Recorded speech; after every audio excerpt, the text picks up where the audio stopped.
মধ্যবিত্ত পরিবারের মানুষগুলোই ধরনের আসল রূপ দেখতে পায়। পৃথিবীতে কঠিন বাস্তবের মধ্যে একটি বাস্তব হলো মানুষ যখন সাফল্যের দ্বারপ্রান্তে এসে পৌঁছায় আর তখনই তার প্রিয় মানুষটি হারিয়ে যায়। এ জগতে হাই সেই বেশি চাই আছে যার ভরি। রাজার হস্ত করে সমস্ত কাঙ্গালের ধন চুরি গল্প দিয়ে মেটাতে হয়। বাস্তবতার দাম লেখক হয়ে পাল্টায়। তাই চরিত্রদের নাম জীবন অনেকটা আয়নার মতো। আপনি যদি হাসি খুশি থাকেন, সবসময় জীবন আপনাকে খুব হাসি খুশি জীবন উপহার দেবে।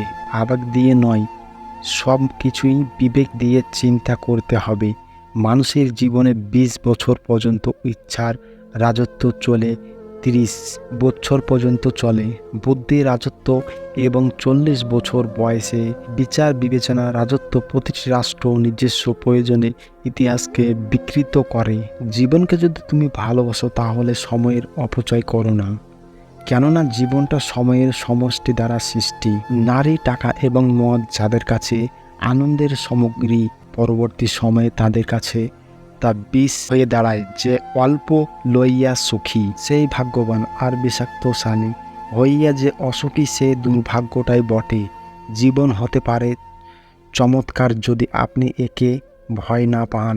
এই জন্য প্রয়োজন সাহস, কল্পনার শক্তি ও অল্প কিছু টাকা করি। জীবনে চলার পথে যাকে সবচেয়ে বেশি ভালোবাসবে সেই তোমাকে সবচেয়ে বেশি কষ্ট দেবে।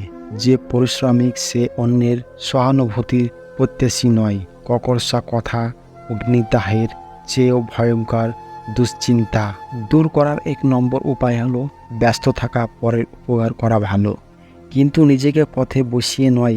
একজন মানুষকে সবসময় সন্তুষ্ট রাখা সম্ভব নয়। জীবন যতক্ষণ আছে বিপদ ততক্ষণ থাকবেই। বিনা পরিশ্রমে যা অর্জন করা যায় তা দীর্ঘস্থায়ী হয় না। যে বিজ্ঞানকে অল্প জানবে সে নাস্তিক হবে, আর যে ভালো হবে বিজ্ঞানকে জানবে সে অবশ্যই ঈশ্বরের বিশ্বাসী হবে।